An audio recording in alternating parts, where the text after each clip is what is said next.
Peace and Pan-Africanism, brothers and sisters. This is the Prince of Pan-Africanism, DR.UMAR Ifatunde. We are live at the house of Queen Mother Makeda, World Beat Cultural Center, 2100 Park Avenue, San Diego.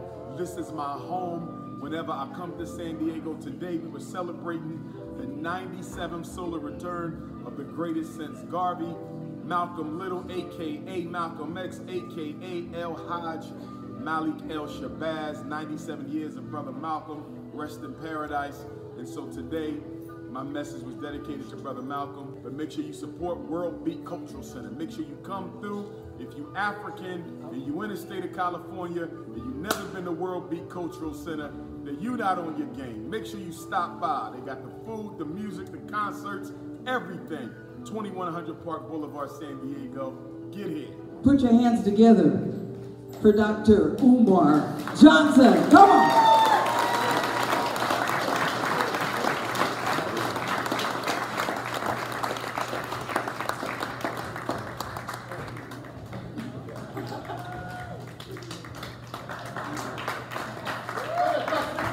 San Diego, California, make some noise! Black Power family, go ahead and take your seats. It's good to be back in San Diego. The last time I stood on this stage was January the 28th and 29th of 2017. On the 28th, we had a Black Parent Boot Camp here from 8 a.m. until 8 p.m. Some of you were here for that, where I trained you on how to advocate for your children in the schools. We'll talk a little bit about that. We did another Black Parent Boot Camp in Long Beach, California, that Sister Hanera hosted. I'm going to do one more for California, only because California is the largest state, and I want to make sure I hit the South as well as the North, so I'm going to do another boot camp in Oakland. But the last time I was here, we did the boot camp on the 28th, and we came back the next day and I did a lecture. That was almost 5.5 years ago. About 6 months after I left you all here in San Diego, I learned of a school that was for sale in Wilmington, Delaware, 20 minutes from my hometown of Philadelphia, which is now the Frederick Douglass and Marcus Garvey Academy. And I want to say thank you to all my Southern California Africans who supported us through this 8 years of fundraising and school hunting. A lot of our donations came from San Diego. A lot of our donations came from Los Angeles, from all over the state of California. So if you are a donor in here today, I want to say thank you for standing by us. You're welcome. With that being said, I want to also invite everyone to the Frederick Douglass and Marcus Garvey Academy this coming Saturday, September the 10th. Mark that date. September the 10th, we will be having our second annual Frederick Douglass Marcus Garvey Academy Family Festival. We had the first one last year. It was phenomenal. The Most High blessed us, and the ancestors looked out for us. There will be food, vendors, performances, a stage, games, giveaways, drumming. If you want to be a vendor, or if you want to be a performer, outside on the FDMG stage, and if you plan to just come and be a participant, make sure you go to FDMGfestival.com and register yourself and your children. It's free, but we need you to be registered, because if you're not, you don't get the free gifts that come with attending the event. So again, that's FDMGfestival.com. And please do bring your children, because we have a whole game section for the children where we introduce them to the old school games we used to play.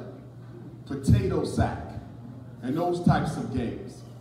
Picking up the apple and shooting the basketball and getting them back into the culture of physical fitness, and they add up points and they get tickets, and then they can cash them tickets in at the end of the day for some very nice gifts.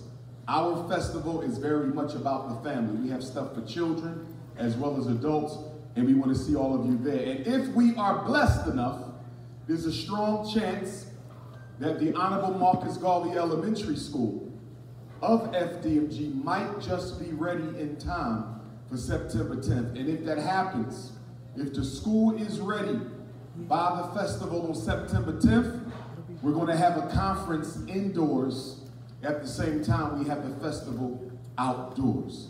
And once FDMG is fully renovated, we're working on the elementary school now. Hopefully that's done by the festival. And then after the festival, we start working on the Frederick Douglass High School. We have two schools right across the street from each other. They look at each other. Once the campus is fully renovated, your campus, I'm just a facilitator, it's yours. But once the school is fully renovated, we will be the largest independent African school in the country, and we will be the only independent African school in the United States that operates two real school buildings. Not a church, not a storefront, not your basement. I said a real school building. We will be the only one in the country with two of them. So brothers and sisters, I want to say thank you. Now let's talk about what's been going on in the world. A couple of days ago, a Neanderthal walked into a supermarket in Buffalo and murdered 10 Africans. Most of them were elders. The supermarket that he went into is only 3 blocks away from the church that I speak in when I go to Buffalo, New York. If you think that that massacre, that act of terrorism against African people was an isolated incident, you are out of your mind. If you think that 18-year-old just woke up one day and started planning that by himself, you are out of your mind. I firmly believe that there are cells of white supremacy in operation. And these cells are recruiting white youth to carry out the agenda of white elders. The children are just the pawns and the pansies. They are not the mind behind the actions. We have to start being more security conscious as a people, not just in institutions like this, but even in your home. Dylan Roof, Charleston, South Carolina, June 17, 2015. I had just spoken in Charleston the night before he went on his killing spree. I was actually in flight back to Philadelphia while Dylan Roof was in Mother Emanuel having Bible study with our ancestors. Here's the question we gotta ask ourselves as African people. How can a non-African walk into a black institution and get asked no questions, no pat down, no security, no identification, no questions about why are you here, and sit and participate in Bible study, and as soon as the prayer was over, he stands up, pulls out his weapon, and starts killing folks, leaving one person alone intentionally so they could tell what he had done. Do you think you're going to walk into a Jewish synagogue and participate in their prayer circle? You think you're going to walk into a Chinese church and participate in their prayer circle? You think you're going to go into a masjid run by Arabs and just because you feel like being Muslim that day, they're just going to let you sit there and pray? Nobody allows people from outside the culture to walk in without getting some type of a security screening except black folks.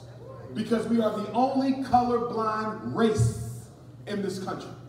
We're the only people who allow our religious beliefs to dictate our political behavior.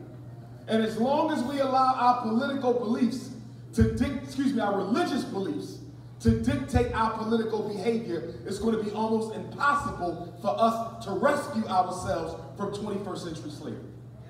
I would never tell you to hate another group of people. We are Africans. We are the mothers and fathers of civilization. Every race came from us. And I don't think that we have to hate people in order to achieve liberation.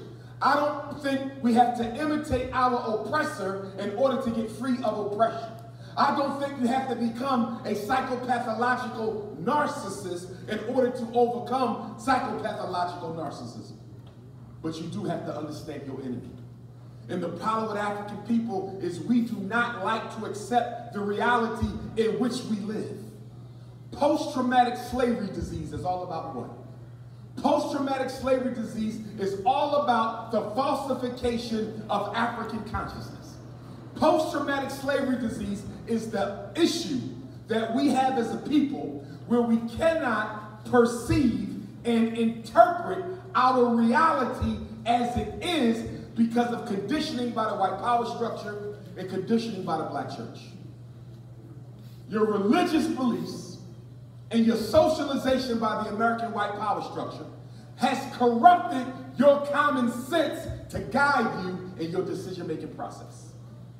Common sense is the cousin of intuition.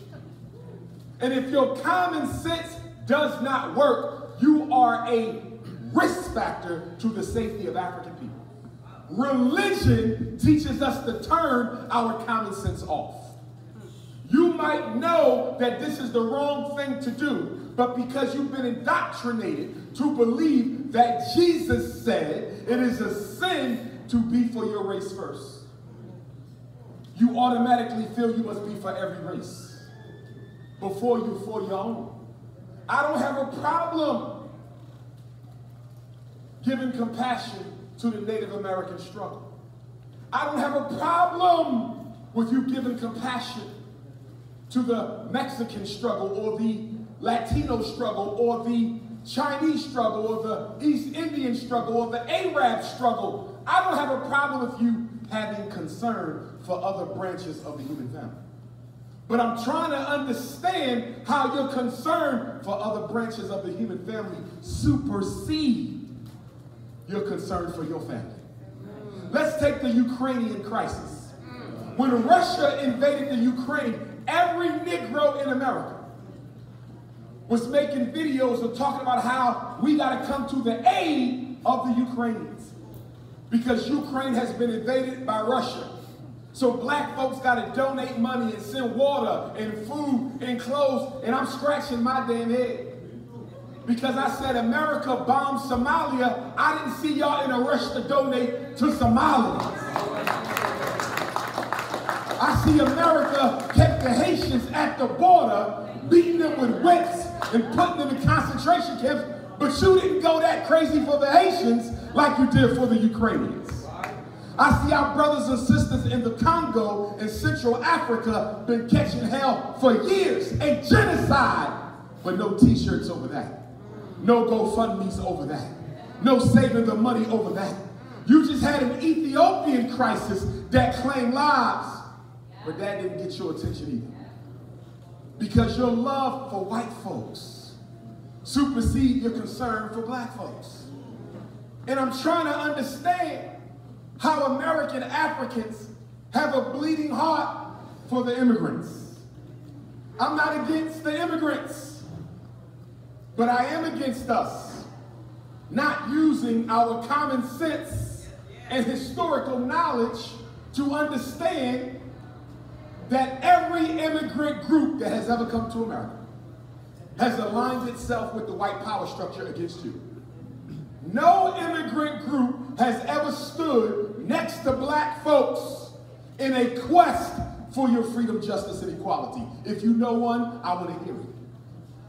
No one has ever fought with you or for you, but every group waits until you die and struggle and go to jail, and then they pass the civil rights bill and they say it's for everybody.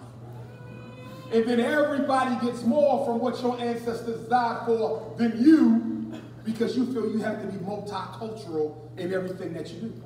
So here's my question. Who practices multiculturalism except Negroes?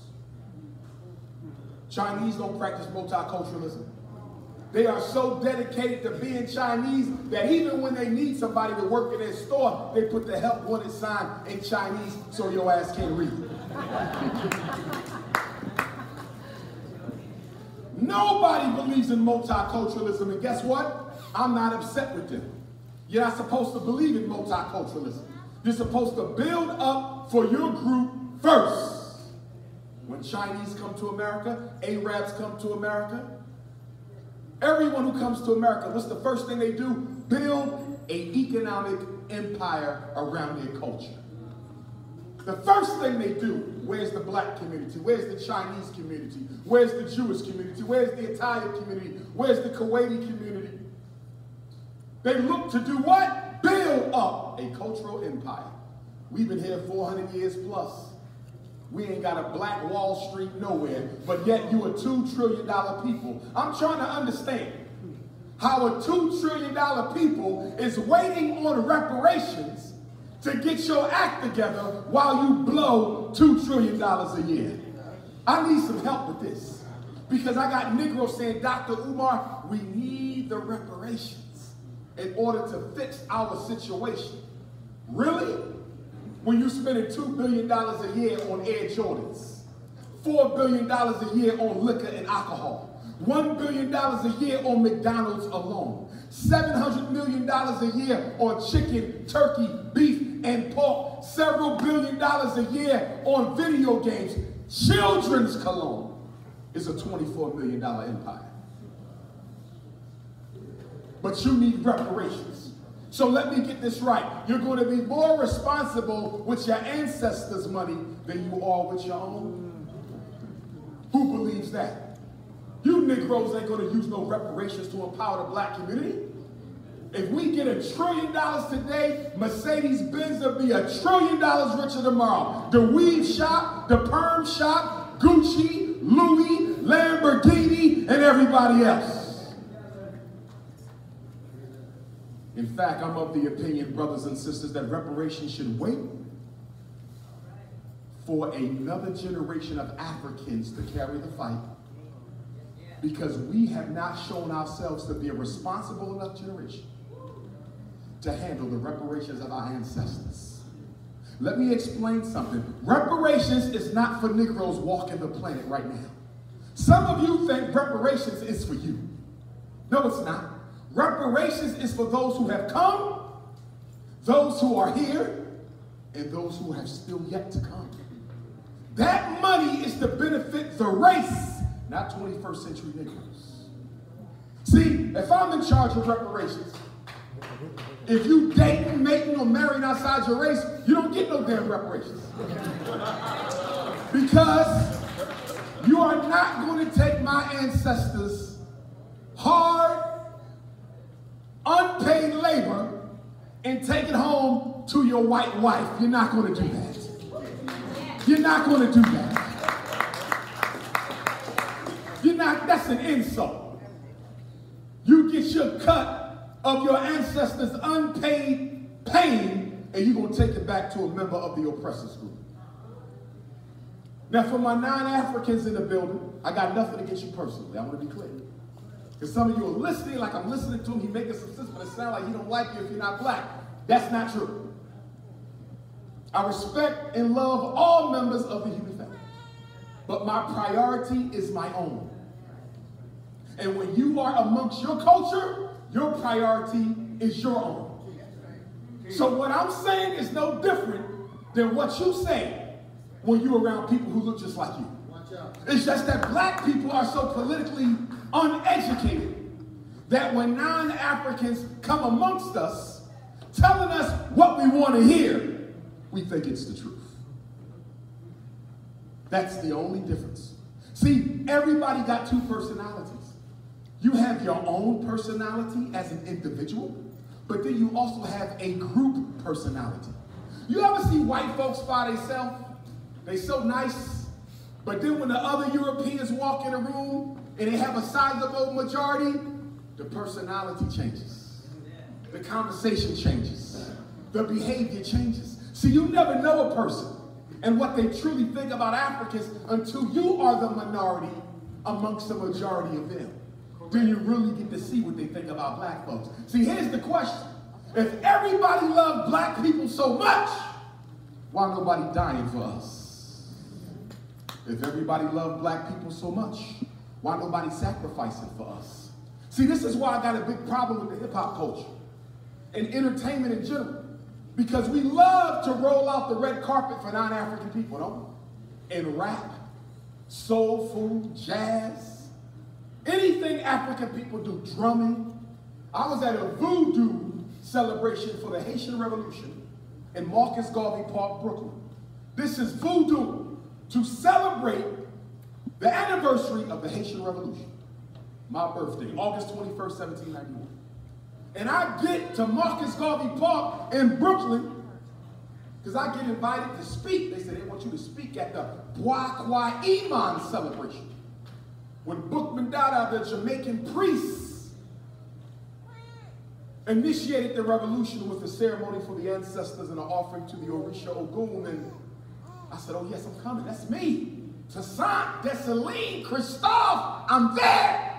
And I show up, and it's a white woman running the Haitian. And 3 white drummers with no rhythm. And then my Haitian brothers and sisters in New York City said, DR.UMAR, she's the highest ranking person when it comes to celebrating the Haitian Revolution in New York City. A white woman. You know why? Because you are colorblind and you love other people to come in and misappropriate African culture. And what y'all fail to realize is although they might like your music, they might like your clothes, they might want your jewelry, they want the big truck with the rims, they might want a black butt, they might want some full black lips, they might want everything about you as black people. But guess what they do not want? To ever be mistaken for a black person. DJ Khaled can act black all day, but if the police pull his ass over, I promise you, if they mistake him as black, he will correct them. Kim Kardashian can get all the butt injections she wants, but if she get pulled over by the police, ladies, I promise you, if they mistake her for a mixed race sister, she will correct them.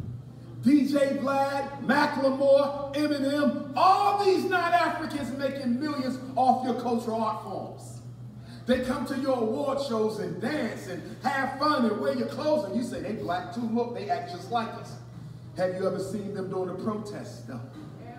Have you ever seen them during the riot or the rebellion, though? When do you ever see them struggling for black people as they make millions and billions off of black culture? Stop being a sucker. You don't see nobody else letting people exploit their cultural property. And then last June, President Biden makes Juneteenth a federal holiday. Negroes are celebrating. Last federal holiday was Dr. King Day back in the 1980s. So they gave Negroes 2 holidays in a row. And you drinking the coon juice. But here's my question. When President Biden got elected, the first thing he did, on the first day of office, he didn't even wait. He signed the anti-transgender bill. And guess what? I ain't got no problem with him signing that because I don't think nobody should be physically harmed. I don't agree with the lifestyle, but you have a right to live and exist and eat and work. So I don't have a problem with that. But I'm trying to figure out how that got passed before there was an anti-discrimination against African people bill. How did they get it before the people who built the damn country? And then you get Negroes who say, well, DR.UMAR, in all fairness, the gay fight and the black fight are the same. I don't know what you're talking about. Last time I checked, homosexuals wasn't put on ships and forced to work for free. Last time I checked, homosexuals wasn't considered to be less than a human being. Last time I checked, they were never legally allowed to be owned by another people perpetually and intergenerationally. Do you understand the enslavement of African people was a perpetual ownership? They not only owned you, they owned your child. They owned the baby in your womb. And when that baby was born, they owned that baby. And when the slave master died, he transferred ownership of your grandchild to his grandchild. That never happened to homosexuals. But here you go again, wanting to fit in with people who don't like you. So everybody who got an issue, we got to automatically make it equal to the black issue because we don't want to stick out like a sore thumb. Because you fail to realize the only way you're going to get the redress you search for is if you stick out like a sore thumb. Blending in is death for black folks. See, the fact that you have nothing in common with no other group is to your advantage. It's actually to your advantage to say, wait a minute, I didn't choose to come here. I was forced. Not only that, I built the fabric of this country. Not the Ukrainian refugees, not the Afghani refugees, not the LGBTQs. No, Africans built the foundation of America. So when you deal with us exclusively with no other group attached. That's right. But because of your low self-esteem, you want to be grouped in. So they call you people of color. You want to be grouped in, they call you non-white. You want to be grouped in, disadvantaged. And once they group you in amongst 20 other groups, including white women and LGBTQs, which is interesting, because how can you be a privileged white male and also be a minority because you're gay?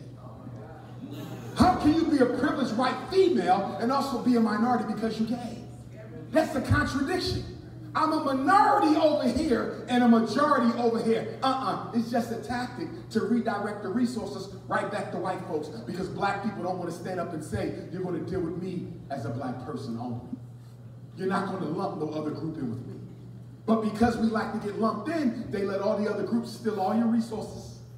They get all your business loans, all your grants, and then you get left with nothing and you wonder why. Because you let them define you out of existence by calling you a minority. So they'll say, we gave minorities 25% of the contracts in San Diego. And you looking around and say, I don't know a single black person with a contract. You know why? Because you ain't got one.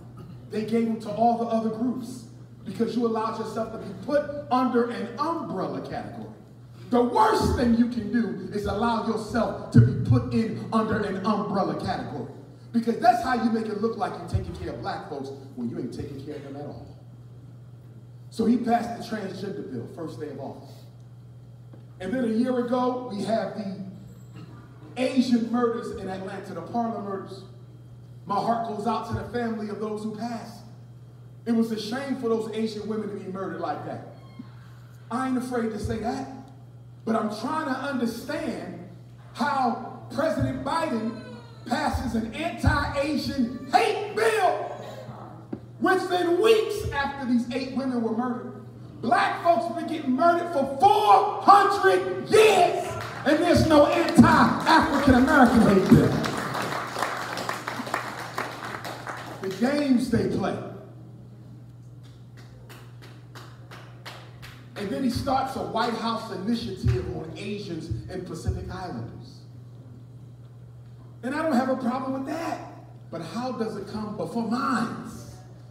I was here before them. How do you take care of other groups before you take care of me? And I'll tell you how. Because you Negroes are still on the Democratic Party plantation. You got your dungarees on, you got your straw hat, 2 front teeth missing, watermelon in your back pocket.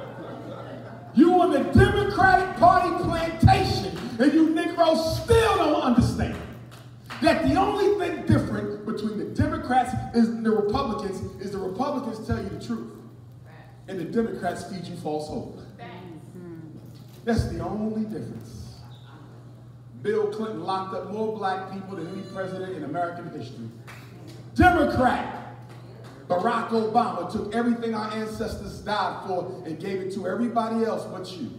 Democrat Joe Biden won't even mention you. And guess what? You can't really even blame Joe Biden. You know why? Because he was Obama's vice president. He sat next to Obama for 8 years and watched you Negroes worship him like Jesus while he did nothing for you. Barack Obama is the first president in American history who was not asked to do anything for black people. So when Donald Trump gets elected, who would have never been elected had Obama not been in office, he does nothing for black people either because you done already set the precedent. See, you Negroes messed it up for our great-grandkids. with your hopeless romanticism for the Democratic Party. Because you didn't make Obama do nothing, Donald Trump sent you. I know I ain't got to do nothing. They had a black man for 8 years and they have to do nothing. And Joe Biden is like, I'm not going to mess up my relationship with the conservative Democrats because black folks want me to do something. Why y'all didn't make Obama do nothing? All the police killings of innocent black folks, Obama did nothing about it. But the white president got to do something, but the black president don't. Worst thing we could have did was tell America, Obama don't have to do nothing but be black. See, the black vote works for everybody except black people. And you know why your vote don't work for you? Because you don't have a race-based political platform. You don't have a race-based political union. You don't have a race-based political party. Your vote is schizophrenic and bipolar. Your vote has no method or madness. And we're the only people in the country who are told to vote not to get resources, not for change, not for assets, not for opportunity. See, Asians vote for resources, assets, and opportunities. Latinos and Arabs and East Indians and Jews and Anglo-Saxons, they vote for resources, assets, and opportunities. You don't vote for resources, assets, and opportunities. You vote to keep the bad guy out. That's why you vote. Why did you vote for Joe Biden? Because the black bourgeoisie of the Congressional Black Caucus said, better Biden than Trump. You never said why. They just said it's better for Biden than Trump because Trump is the devil.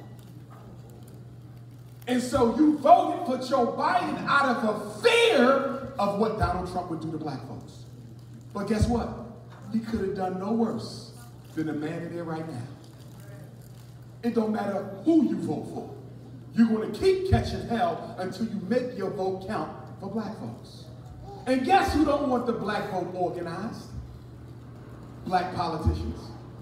You know who fears an organized black vote? Black politicians. You know why?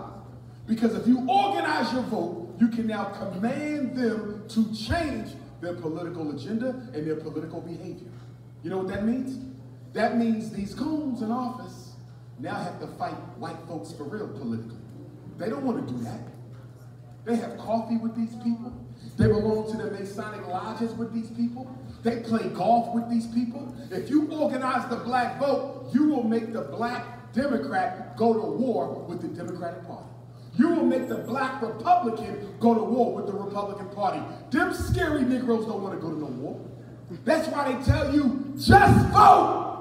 You say, what am I voting for? It don't matter. Your ancestors died for you.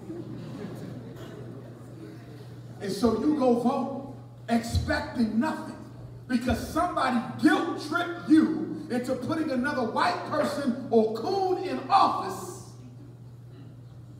because your ancestors died for it. Well, I got news for you. My ancestors didn't die for me to vote. They died for freedom. They died for justice. They died for opportunity. They died for equality. Voting was a tactic that they felt would most likely deliver the goal. Stop confusing goals with tactics. Voting was a tactic that the ancestors in the 50s and 60s thought could deliver us the freedom. But now you live in the 21st century. You now have the common sense to look back on the past 55 years since they murdered Dr. King and say, guess what, y'all? The white man has moved the goalposts. Voting alone will get us nothing. We now have to exercise our economic power to bring about the changes we want because black America is the only group who will not use your money to achieve political ends. You don't use your money as a weapon. You don't use your money to achieve political ends. It is an absolute travesty that the black children in California have to go to public schools where they're being miseducated, medicated, special educated, juvenile incarcerated, when you got $2 trillion. You can take your Christmas money, San Diego, and put every black child in San Diego in an independent school and pay for the teachers. But slavery did something to the Negro psyche. You know what slavery did? It took out from us the natural God-given desire to want to control our destiny. We're the only people who don't want to control our destinies. That's what makes us, look at all the other races in Southern California, throughout California, excuse me. Look at them. They're not waiting for the government to do nothing for them. They're doing it for themselves. There's a Chinatown in almost every major city. There's a little Italy. There's a little Israel. There's a little China, little Japan. Where's the little Africa's at? There's not one Black Wall Street in America now, but Negroes love to celebrate Black Wall Street. 1921, 2021, the centennial of Black Wall Street. Tulsa, Oklahoma, Charleston, South Carolina, Rosewood, Florida, Wilmington, North Carolina. We had dozens of them. Dozens of Black Wall Streets. And we love to celebrate what the ancestors did 100 years ago. But if it was so great, why are you not trying to replicate it? Because Negroes love empty celebrations. You love an empty celebration. You love symbolic politics. Supreme Court Justice Ketanji Brown Jackson. And I'm trying to understand how a sister that chocolate and melanated, beautiful, goes home to an ice man.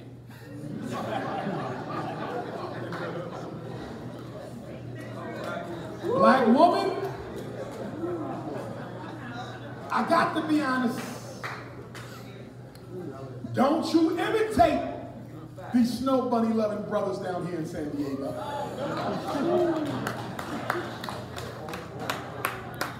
Because I see the sisters say, well, Dr. Umar, the brothers is dating Neanderthal. Why can't I? I'm going to tell you why. Because you have the mitochondrial DNA in your genes.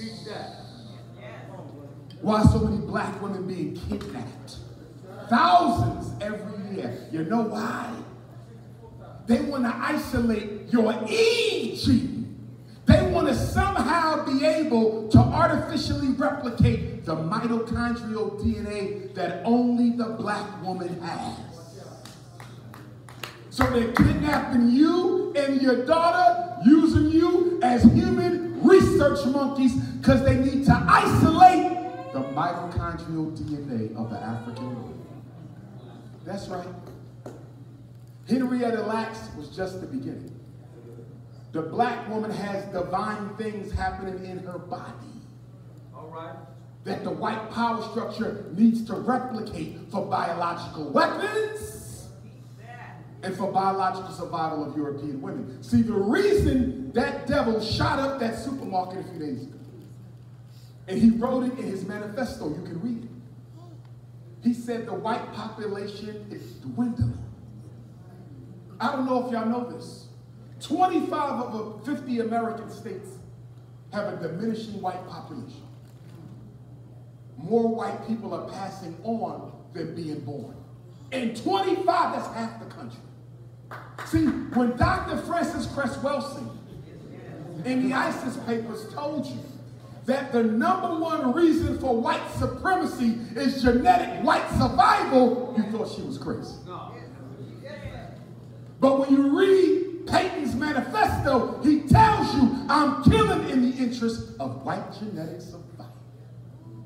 See, segregation was not just about hating black folks. Segregation was about white genetic survival. See, the white man knows how thirsty the American male Negro is for white cookies. So he had to keep you on another part of town. Because if he left you around those white girls, you'd go crazy. He's trying to protect his weak gene pool. See, the reason Europeans have such an issue with Africans, because people ask me, they say, Dr. Umar, why they keep killing us? We on the bottom, we disorganized, we don't own nothing. Why can't they leave us alone? You know why? You're the only people on the planet who can reproduce yourself with anybody else on the planet. See, the European might have all the bombs and the grenades. He might have all the banks. He might control all the resources, but there's one thing he cannot do. Reproduce himself with a woman who ain't pale like him. And he hates you. Why do you think 99% of the times when they lynched a black man in America, they always castrated him? They lynched Chinese during the anti-Chinese movement. They lynched Jews. They lynched Irish. They lynched Italians. But they never castrated him. Every time they lynched a black man, they removed his reproductive. You know why? Because that's the threat. He's not intimidated by your size, brother, because not all y'all blessed any damn way. You understand? He's intimidated by your genetic power. The black man can make a black child with any woman. The black woman can make a black child with any man. They hate you for that. That is an advantage that God fixed that nobody can change. Brothers and sisters. Brothers and sisters. Kamala Harris also goes home to an ICE man. Clarence Thomas goes home to an ICE woman. They only choose Negroes who they know will pillow talk anything that they up to with their white spouse. See, white culture is so militaristic. Black folks ain't even caught on to it yet. Everything they do is based on the achievement of their political ends. Even sleeping with you. You are nothing but a means to an end. Kanye West is learning that.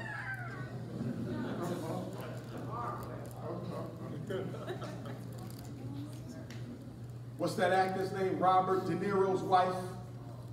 His black wife divorced him. She thought she was going to get half his money. She said, I've been with him all these years. I'm supposed to get half. And the white judge said, you ain't getting half his money. We're going to give you a nice little stipend. And we're going to give you $1 million every year. You stay single. Oh, yes, go look it up. But the minute you get married, the $1 million a year stops. See, there's certain rules for white folks, rules for black folks. You're not getting half their money, but they'll get half of yours. Y'all see what they did to Bill Cosby, my North Philadelphia elder? Bill Cosby didn't go to jail because he sexually harassed a woman with a neck like Mike Tyson. That's not why he went to jail. The ugliest thing I've ever seen, God forgive me. That's not how we like our women in North Philly. We like them curvy and fine.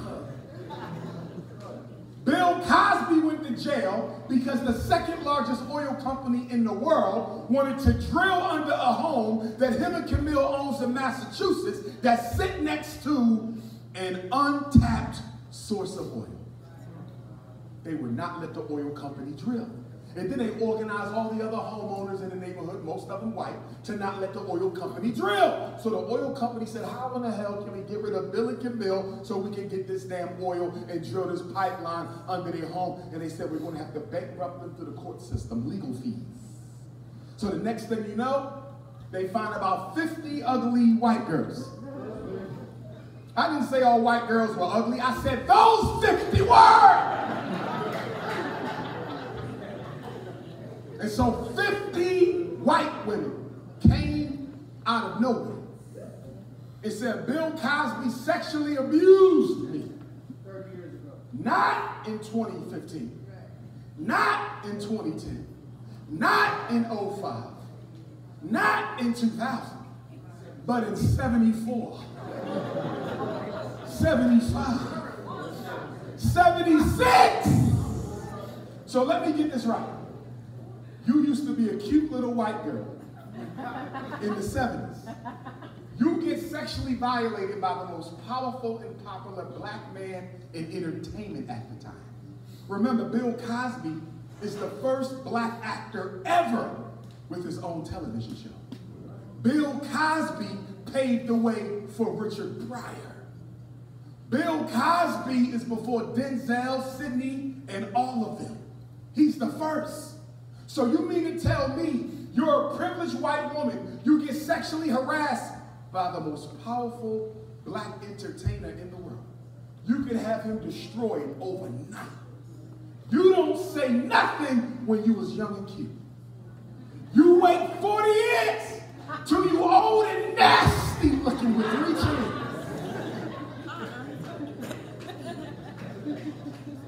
And then you want to wait till you look like a salamander on steroids to tell the world Bill Cosby sexually harassed me, and you have no evidence. None. He gave me some pills.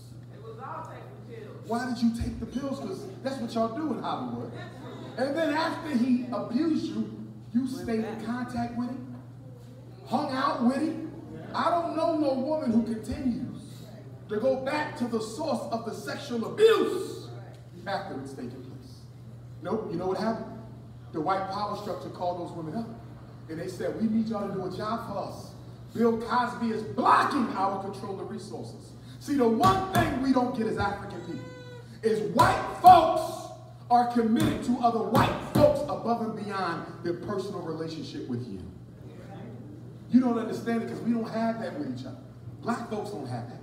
You don't have that stickability. White folks got that stickability.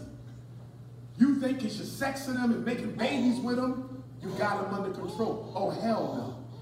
All they need is one phone call and they will shamble your whole damn life in the interest of white power. Your personal relationship with white folks has nothing to do with their commitment to white supremacy. So Joe Biden goes up to Buffalo, him and his wife, and they lay a wreath at the memorial site. I ain't hear nothing about no executive order. I ain't hear nothing about no White House initiative for black folks. I ain't hear nothing about no anti-crime bill against African people. Now they are signing something, but guess what? It ain't just for blacks. It's for everybody.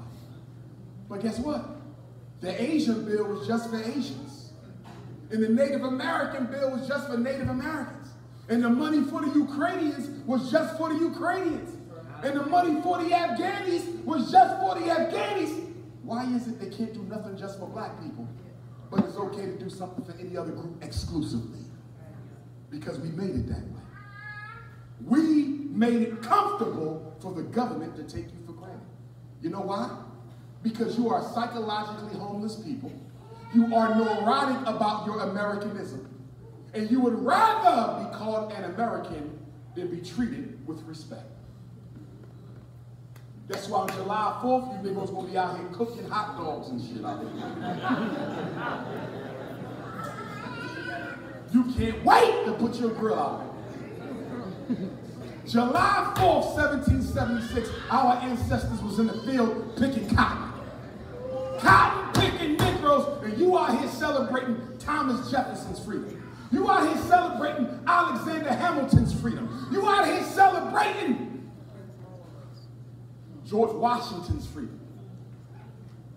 What's wrong with you? Benjamin Franklin's freedom. Slave owners, you celebrating their freedom from Britain, but you were still their damn slave. Now, if that's not the definition of a fool, I don't know what is. Why did Joe Biden make Juneteenth a federal holiday? You know why? Because Negroes love empty symbolic victories. He didn't make Juneteenth a holiday because he cared about white folks. He made Juneteenth a federal holiday to kill Juneteenth. They made Dr. King's birthday a federal holiday to kill Dr. King's legacy. They celebrate Kwanzaa at the White House to kill the energy of Kwanzaa. They make Black History Month a nationally recognized celebration to kill the power of it. Do you remember growing up and Black History Month was so powerful? 28 days, there was 28 activities. every library, every channel. When Black History Month came, from February 1st to the 28th, there was 10 things going on in San Diego at the same time. Back in the 70s and 80s. But once the government put it on a damn stamp, and white folks started celebrating with you, it took all the power and respect out of it. Kwanzaa, remember when Kwanzaa was the biggest thing around? 7 nights of Kwanzaa, the Kwanzaa Bazaar, the Kwanzaa lecture, the Kwanzaa this, the Kwanzaa that. You can hardly find Kwanzaa now the last week of December. Once the government starts celebrating Kwanzaa in the White House, it allows everybody to participate. They kill it, Dr. King birthday. They turned that into a damn cleanup day. So the government workers can take a day off and let you do the cleaning. How did Dr. King birthday became a clean up the streets day? I thought Dr. King died for economic justice. I thought Dr. King died for racial equality. How did his birthday become a damn cleanup day? And now Juneteenth. You know why Biden made Juneteenth a holiday? To kill it. Because it's the only thing left that's still authentically black that white folks haven't corrupted until this year. I've been looking around for the Juneteenth holidays. I said I'm gonna speak at a Juneteenth, and I'm calling around. Is that Juneteenth run by bourgeoisies, white folks, or is that a grassroots Juneteenth? Nah, Doc, that's Walmart. I call the next city. Who's running your Juneteenth? Nah, Doc, that's Mercedes-Benz.